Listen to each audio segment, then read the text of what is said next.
Slater Crusaders, America's the greatest country in the world. Thanks for being here. Hope you had a great weekend. Welcome back to it. I am on a crusade. I hope you will join me. I am on a crusade against TikTok.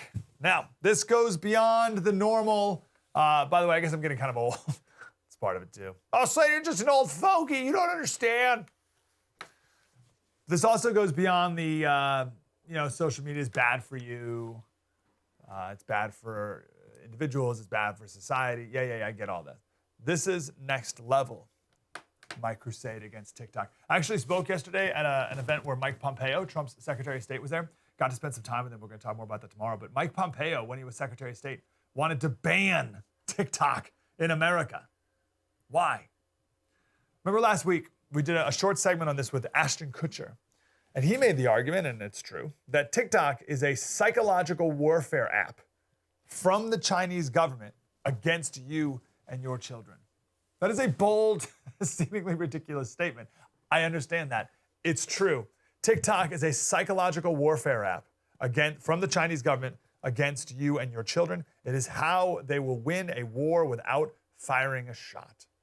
They can send your kids any messages they want to manipulate them. And it doesn't have to be pro-communist propaganda. It just has to be anything that makes life worse here and divides us here. That's all they need to do. In an ideal world, parents should be supplying their kids with a steady stream of things that are good, beautiful, and true. But instead, we hand our kids over to TikTok, and they're fed a constant stream of garbage. That will change them. It will change them. The things that your kids see, the things you let them see, controls their thoughts, and that creates their life. It's very difficult to get people to understand this. But it's ancient wisdom. Marcus Aurelius, Roman emperor from thousands of years, he said, such as are your habitual thoughts, such also will be the character of your mind. For the soul is dyed by the thoughts. Dye your soul then with a continuous series of such thoughts as these. Are you with them so far? Your habitual thoughts control your mind controls your soul. Right? The soul is dyed by the thoughts. So dye your soul with thoughts such as these. And this brings us to Philippians 4:8. Whatever is true, noble, right, pure, lovely, admirable, excellent, praiseworthy. Think about such things. That's what it says in Philippians 4. Plato talked about the good, the beautiful, the true. Thoughts dye the soul. This is ancient wisdom. So what are your kids thinking about? Well, they're thinking about whatever they're looking at. What are your kids looking at? What they're looking at changes their thoughts changes their actions, behaviors, and their souls. You with me? It can't be any other way. Of course this is true. I don't trust people in San Francisco to help me raise my kids. I certainly don't trust people in Beijing. And I think so many parents don't want to admit that TikTok's a problem, because then that would admit that people think that means they would have to admit that they're bad parents. But it's not. You just made a mistake. Right? You let your kids obsess over social media. You let your kids live in social media land, mindlessly scrolling like a zombie. And you're afraid of scaling it back and ultimately taking away because you want your kids to like you, or you think it's going to hurt their social life in real life. And you don't want to be a mean parent. You don't want to be a bad parent, right? You don't want to be accused of not being the cool parent. You're afraid, maybe you tell yourself you're afraid that your kids are going to lash out. If you take it away, then your kids will lash out and do even more bad things. So at least it's in my house or something like that. I think most parents don't take away their kids' social media, particularly TikTok. Even though people who work in social media in San Francisco don't let their kids use social media. Right? The parents in San Francisco, the adults who are in charge of these social media companies, who are in charge of making it more addictive and toxic, they don't let their kids use it. Most parents don't come around to this though because they don't want to admit that they made a major mistake years ago, letting their kids use it. So it's better just to hope that it never gets as bad as Slater makes it seem than it is to admit you made a mistake and try to unravel it. And that's a shame. So I encourage you to get over that because you're the parent. So here's TikTok. TikTok is run by this group, this company ByteDance, B-Y-T-E, ByteDance. They control the algorithm that is controlling your child's thoughts and therefore soul. So here's how it works. You sign up for TikTok, and they don't know anything about you at that point. So the app starts giving you curated and the most popular videos. Then it tracks, the algorithm tracks how much time you spend watching each of the video as you scroll through. And where you spend more time, the algorithm starts learning about who you are, and it sends you down different, more extreme rabbit holes. So Wall Street Journal, they did an experiment. They made hundreds of fake accounts. They gave each account interests, right? So here's the first fake account. This person's interest is botany. They gave a second account. This person's interest is skateboarding. This person's, right? And then, right? But they didn't tell the app what their interests were. All the different fake bots did was spend a little bit more time watching any video that matched their content. And they wanted to see how long it would take before the algorithm knew what this bot, this fake person, was actually interested in. Right? This is a data scientist who used to work for YouTube, who made YouTube's algorithm. And here he is saying that TikTok's is different and worse. Here. The algorithm on TikTok can get much more powerful, and it can be able to learn your vulnerabilities much faster. In fact, TikTok fully learned many of our account's interests in less than 2 hours. Some it figured out in less than 40 minutes. On YouTube, more than 70% of the views come from the recommendation engine. So it's already huge, but on TikTok, it's even worse.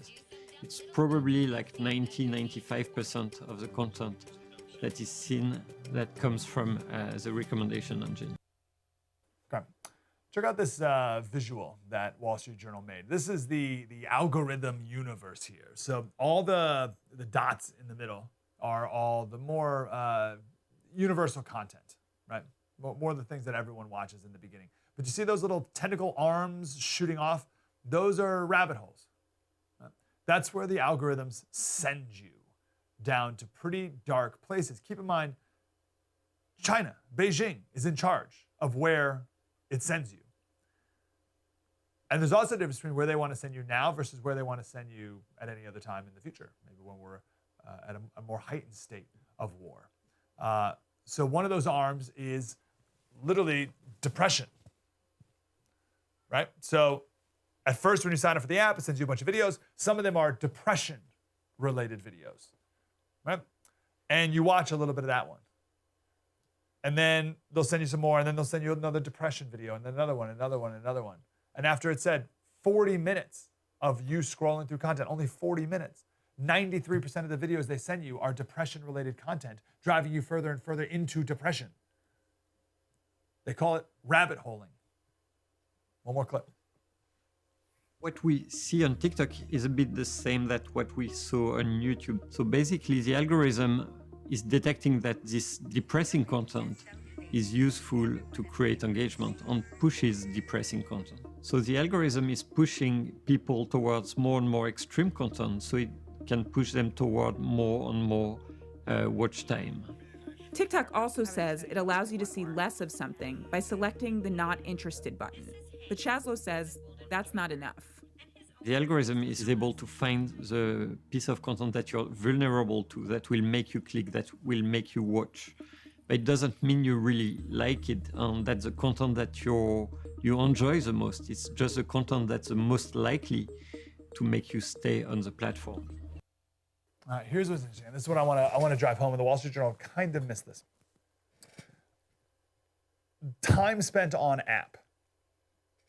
That was the driving force by San Francisco, by Silicon Valley, is to keep you on the app longer so that they can sell more advertisements. Okay? You can argue that that's bad enough, right? But they want keep you engaged, keep you on the app. Even if it's 10 seconds longer, they can sell more ads, make more money. That's the driving force in San Francisco, and that's what that guy was referring to. That's not what Beijing's up to. That's not why Beijing wants you to spend more time on the app. They're not about selling ads. They want to keep you on the app so they can indoctrinate you more, so they can destroy your life more. What does the Chinese military, why does the Chinese government want a social media app? To help your children? What do you think? I think the Chinese government was like, oh, I think we could make like a little better TikTok for people. I think we can really improve people's social engagement experience. What do you think they're doing? They want to control you. They want to control your kids. And they do. They control what they send your kids. Our special on Friday, we shared the horrible fact that 71% of kids, 71% of eligible kids, back it up. 71% of kids age 17 to 24 are ineligible for military service. They're ineligible. There's 34 million kids who are in that age bracket. 24 million of them are ineligible to join the military. Too dumb, fat, prison records, stuff like that, right? So that leaves 10 million kids who are even eligible. But what if that 10 million would even want to? So how does the Chinese government keep those 10 million people who are even eligible from joining the military? Well, you teach those 10 million kids that America is not even a country worth fighting for. Right? China doesn't need to turn everyone in their app into a goose stepping communist. But they just need to make us a weaker country. They need to make us a country that hates ourselves. They need to make us, like, how many vulnerable kids are out there in America that are sent down the rabbit hole of suicide? How many vulnerable kids are on the app that are sent down the rabbit hole of eating disorders? This is psychological warfare that the Chinese government is imposing on you and your kids through TikTok. And I don't know what to say. Like, I think you either get it or you don't. I think the argument I just posed, if you get it, you get it. I got to think about it more for those who don't get it, who just roll their eyes and they're like, oh, Slater, I don't know. It's just a bunch of cat videos. Yeah, it's not. And even if for some people it may be just a bunch of cat videos right now, but when you got Beijing in charge, when they want to pull the trigger, it's not going to be about cat videos anymore. And you're already going to be hooked, and those people won't even know it. Why even get hooked to something that Beijing is trying to hook you to? This is Trump this weekend. Like it or not, we are becoming a communist country. That's what's happening. That's what's happening. We are beyond socialism. You know, when you have no press, that you can talk to, that's how a communist country begins. So I'm going to end with this. There's 8 necessary elements to a totalitarian regime. There's 8 necessary elements. I'm going to go through these real quick, and you can determine how many of these boxes we've already checked. Right? First, you need a crisis. Second, you need a mass psychosis. Right? You need something that makes everyone afraid all the time. Like, I don't know, a pandemic? And when you have that, when you have everyone freaking out, then people rush to give the government their freedoms. Third thing you need is hedonism.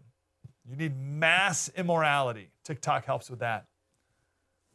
Things like, I don't know, maybe teaching kids that there's no such thing as gender, or they can switch genders every other day. You just shower a culture with pornography, because as long as people are inundated with pleasure, they're not thinking. And that's what TikTok is all about too. They're not, first of all, it has no moral compass. And it's not about teaching your kids to think clearly or properly. The fourth thing of every totalitarian regime is entertainment. In the words of John MacArthur, feed them mindless, accessible, irrelevant, distracting, nonstop entertainment so that kids live in a world of fantasy and emotional stimulation rather than thought. Fifth thing of a totalitarian regime, you need to drug people up. There's never been more people on mind-altering medication in this country than at this very moment. Sixth thing you need is to isolate people. When people are isolated, you can control the narrative. Which leads to number 7, control the narrative, control information, or disinformation, or misinformation. Or the White House spokesperson from just last week, she said, oh, it's not only about the social media companies, it's all about the people creating the content. It's also about the conservative media outlets that are creating the misinformation. That's you. That's you. That's us. That's you.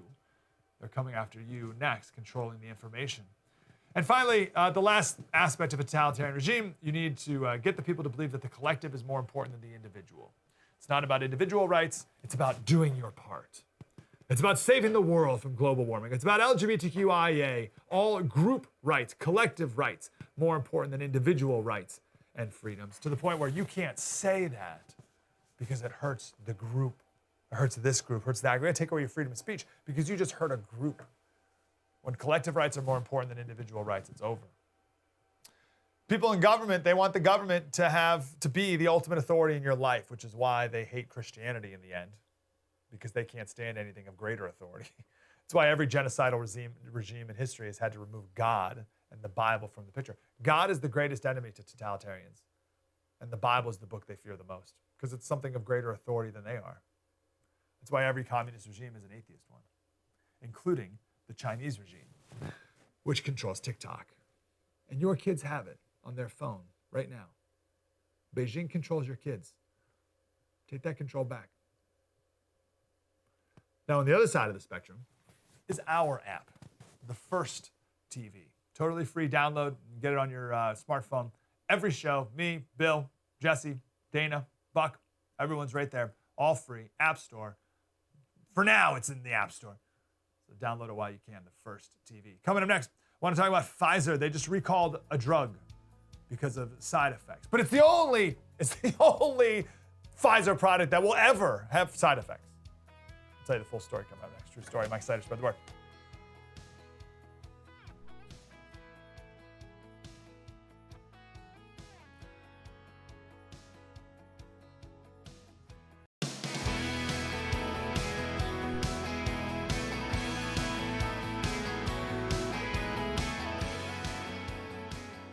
Hey, Slater Crusaders. So Pfizer just recalled an anti-smoking drug because the medicine can cause cancer. Not the smoke, the thing that tries to get you to stop smoking is the thing that can cause cancer. But listen, I'm sure this is the only drug that Pfizer will ever make that will ever, years from now, come back and find out that there was a side effect. Never. There'll be no other. This is the only one ever, and the only one ever that will happen again. This is it. One mistake. They're allowed one mistake. This is the one. Wall Street Journal. Are COVID vaccines riskier than advertised? Oh, you right-wing rag. Probably written by two right-wing militia members, no doubt. Anti-government conspiracy theorists. Yeah, it's a professor of medicine at UCLA Med School and a professor of epidemiology at Yale Med School. And they talk about how there's been some very unpopular scientific ideas of late. Masks, lab leak, that were dismissed and ridiculed at first and then turned out to be mainstream eventually. And these doctors are saying that vaccine safety may be just another one of those right around the corner. In the article, they mentioned this drug called VIOXX. Never heard of it before. It's a Merck drug.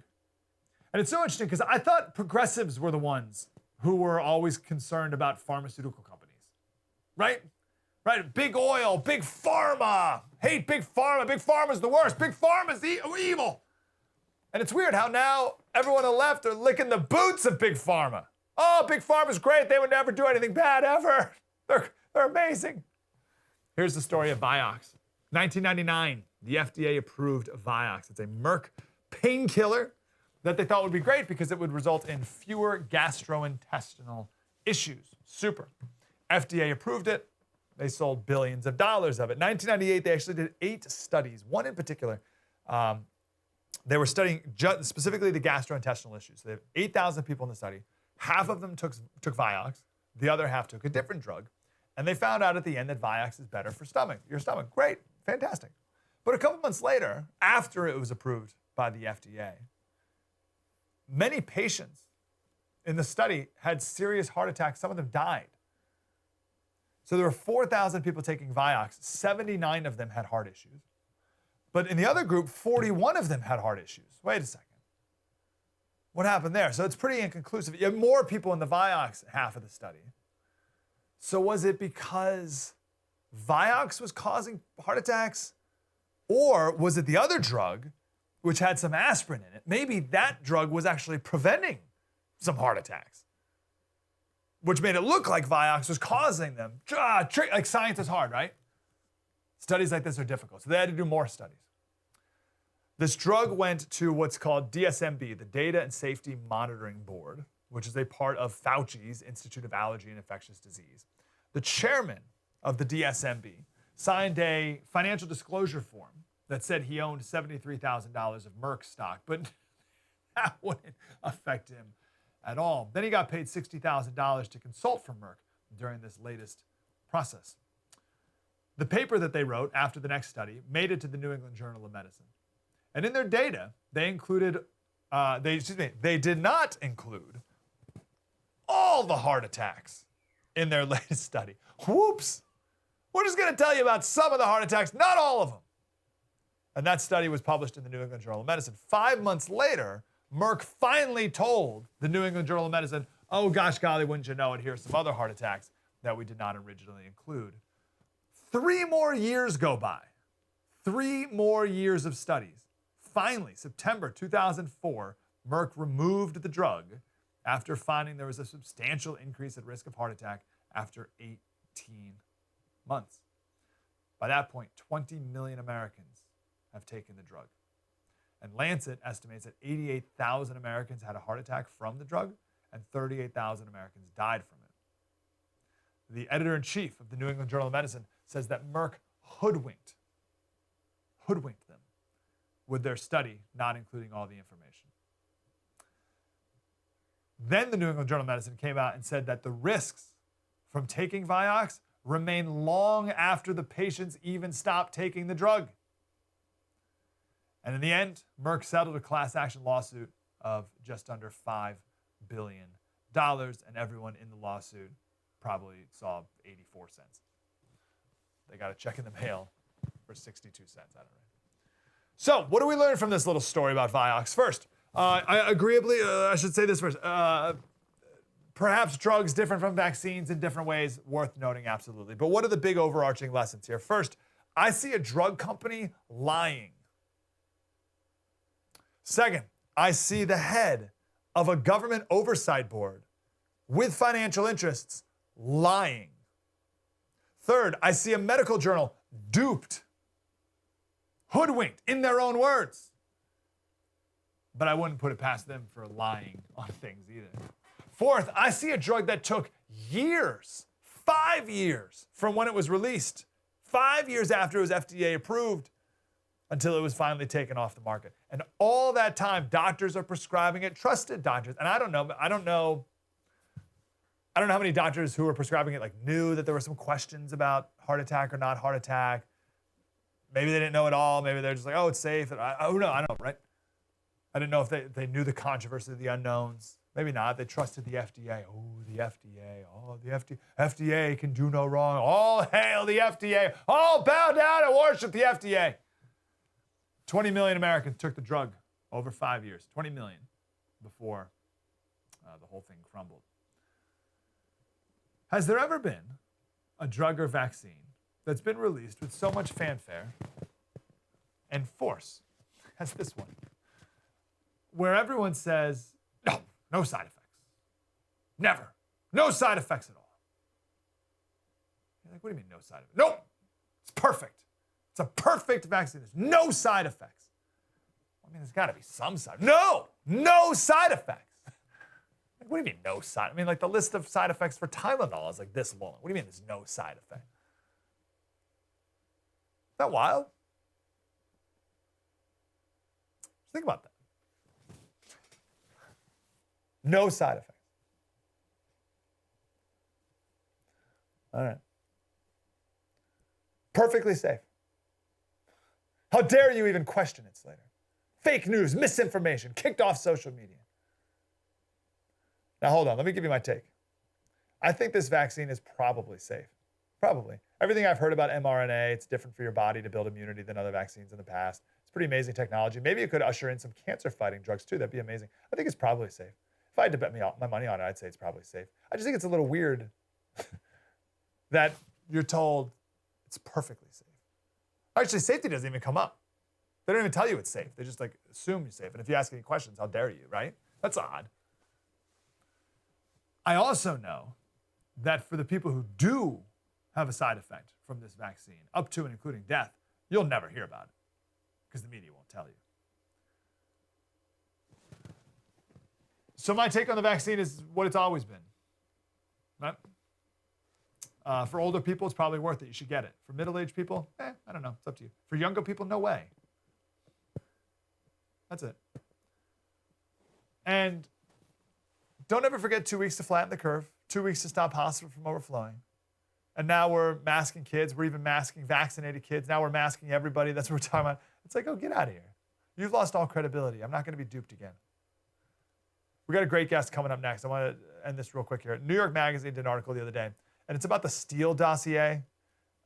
We don't need to go into the whole Steele dossier, right? But this was the dossier that said Trump colluded with Russia. Russia colluded with Trump to win the 2016 election, whatever.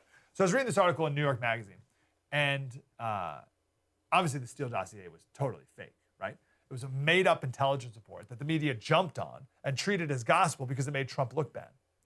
So the guy who wrote this book about the Steele dossier was asked about misleading information and how the media is so easily manipulated with things that they want to hear. And here's what he said.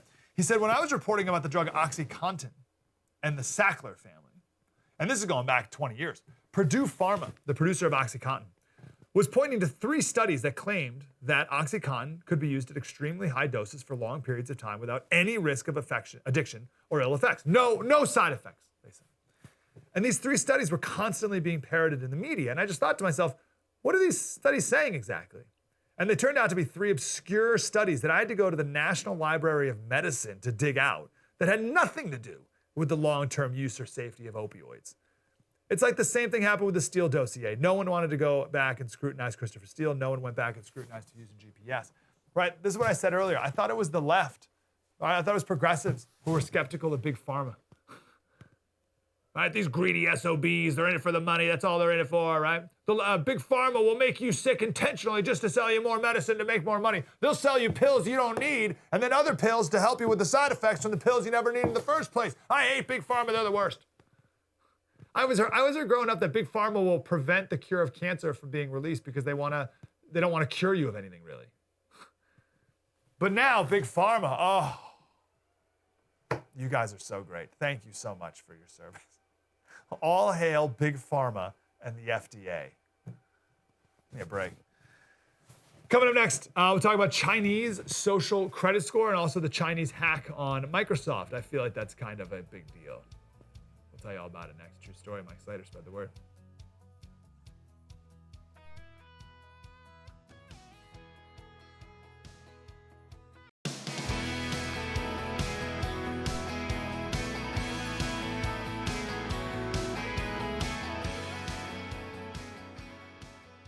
Biden and the Democrats are weak on China, weak on Iran, weak on trade, weak on the economy, and weak on everything else, except for weaponizing law enforcement to go after Republicans, right?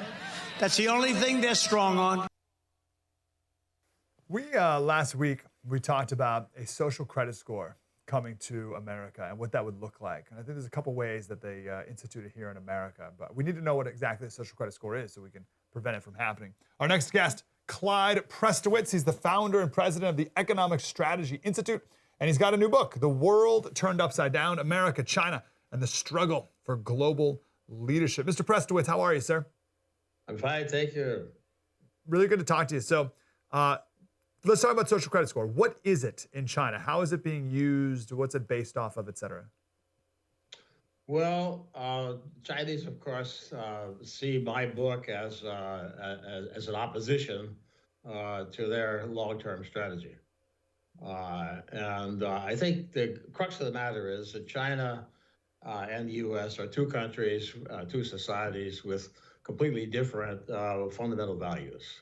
China has said in famous document number 9 from the Party Congress in 2013 that it doesn't believe in free speech, it doesn't believe in rule of law, it doesn't believe in elected parliaments, and it doesn't believe in the notion of rule of law.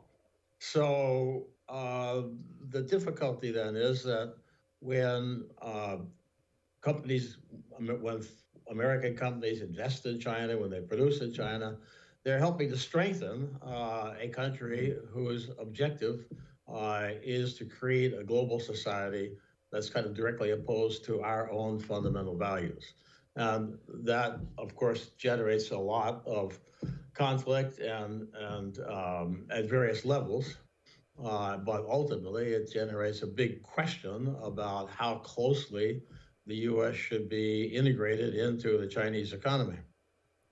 Why is it so difficult for people to understand the global ambitions that China has?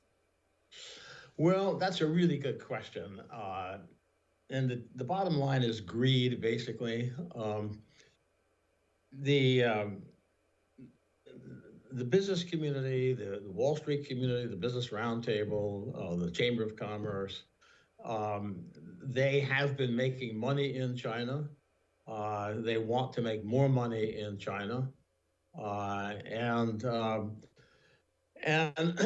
they try to rationalize or to explain what they're doing in terms of the argument has for a long time been that if we hug China and if we bring it into the World Trade Organization, the global financial system, that free trade and globalization will tame China, that it will soften China and cause China to become more liberal, not only economically, but also politically. That idea began really in the early really with Nixon and Kissinger going to China in 1972. But I led the first U.S. trade mission to China in 1982. And I would say from 1982 until 2 or 3 years ago, that was the doctrine. The Council of Foreign Relations, Foreign Affairs, all of the leading elite foreign policy voices in the U.S. Sang the song that globalization will liberalize China economically and politically. I believed that when I first heard it too. Did you believe that that would be the case as well? I was always skeptical, and I was skeptical for two reasons. One was that I had had a long experience in Japan. I had been the lead U.S. trade negotiator with Japan in the 1980s, and I had seen a country which is an American ally and a country which is actually friendly to the U.S., but I had seen it carry out economic policies, industrial policies that were terribly detrimental to the U.S., and yet the U.S. Swallowed it.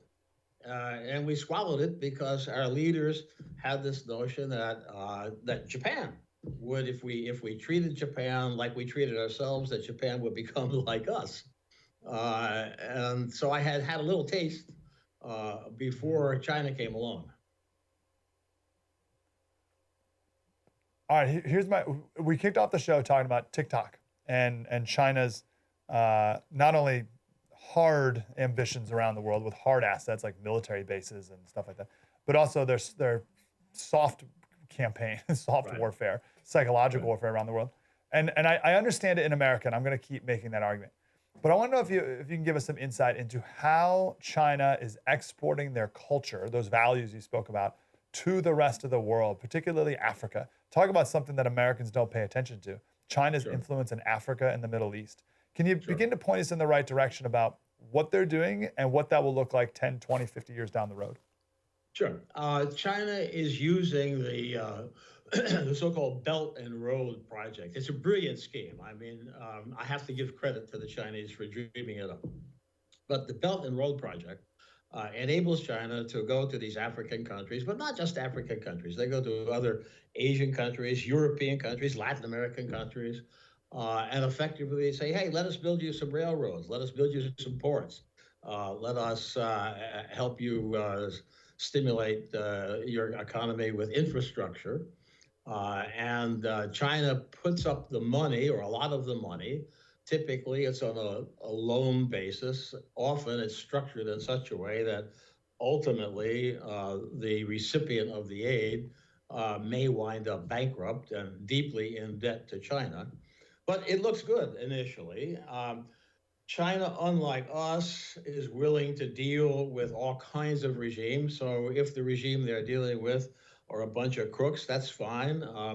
If they have some weird ideology, that's fine. The Chinese don't, impose kind of moral or political standards on who they help. But let's look at something that's in a way closer to home. Let's take Greece. A Chinese state-owned corporation owns the port of Piraeus in Greece. Greece is a NATO ally of the United States, but Greece is also a member of the European Union. In foreign policy matters, the European Union operates on the basis of unanimity. So the EU cannot make a foreign policy statement unless all of the EU members agree to do so. So let's say that the EU is considering some statement about how China is treating the Uyghurs in Xinjiang province. And maybe most of the EU members are opposed to it and want to make a strong statement. But here's Greece, and Greece, the Chinese are helping Greece, and the port of Piraeus is thriving because of China. And so Greece may not be so anxious to join that vote. And if Greece doesn't join, the vote can't go through. So China is able to use this leverage, not just economically, but politically, essentially to nullify the impact of the EU. That's just one example. If you look at Panama. We got about 30 seconds, so I want to hear this next story, though, if you can do it in 30. China owns everything in Panama except the Panama Canal. That has a huge impact, potential impact, on our use of the Panama Canal. Yeah, we need to talk more about this, Clyde. I have to run you. I have to cut you off, so I apologize. But everyone should go get the book. Clyde Prestowitz. The book is "The World Turned Upside Down: America, China, the Struggle for Global Leadership." We are behind, and our eyes are closed. Mr. Prestowitz, appreciate you opening them for us. Great to see you. Thank you. Have a great day, sir. We're going to talk another day about. I want to focus specifically on Africa too. I mean, that Greece example is brilliant. Never forget that one. I want to talk more about their role in Africa, and the money that comes in, the people, the Chinese people that are coming in, the Chinese media that comes in, the Chinese culture that comes into Africa. That's a big problem for us in America in the future. Talk more about that coming up. True story, Mike Slater. Spread the word.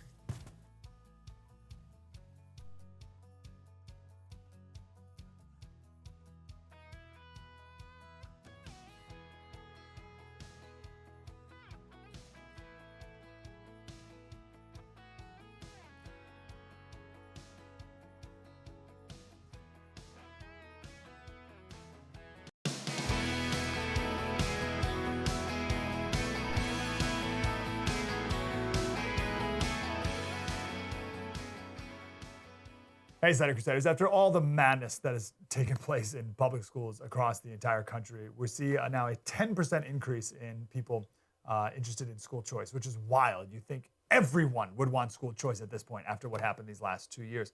But the White House, in their latest budget proposal, is actually cutting funding, not to regular traditional public schools, but specifically to charter schools, which is a form of school choice. A charter school, if you're not familiar, is a public school, meaning it's free for the kids and for the parents, but it's a little bit separate from the traditional model, and the biggest difference is no teachers' unions. Our next guest is the president of the Pennsylvania Coalition of Public Charter Schools, Lenny McAllister. Lenny, great to talk to you again, brother. Mike, thanks for having me on, kind sir. How are you doing today? Glad I'm doing really good. Except I hate to hear this about our schools. It's outrageous, and it's one of the worst things going on in our country, and it's amazing that we're still putting up with it. Tell us about this bill here and cutting money from charter schools. Well, there's two things to it, Mike. Number one, well, actually, there's three things. Number one, the Biden administration is asked for basically $440 million, which is below the amount that charter school advocates, including the National Alliance for Public Charter Schools and the Pennsylvania Coalition of Public Charter Schools, identified that would be needed nationally, which would be roughly $500 million, considering the spike in school choice support that we have seen over the last 15 months. Coupled to that, the fact that the Democrats that are running the Appropriations Committee are trying to go even further down than that. And on top of that, there's language in the bill that basically says that if a charter school uses any money with a for-profit organization, they're at risk of losing their money. Now, not a for-profit charter management organization, a for-profit organization or business. For example, if a charter school, as the language is written right now, would hire a janitorial service that is a business that is for profit, they would risk losing their federal funding.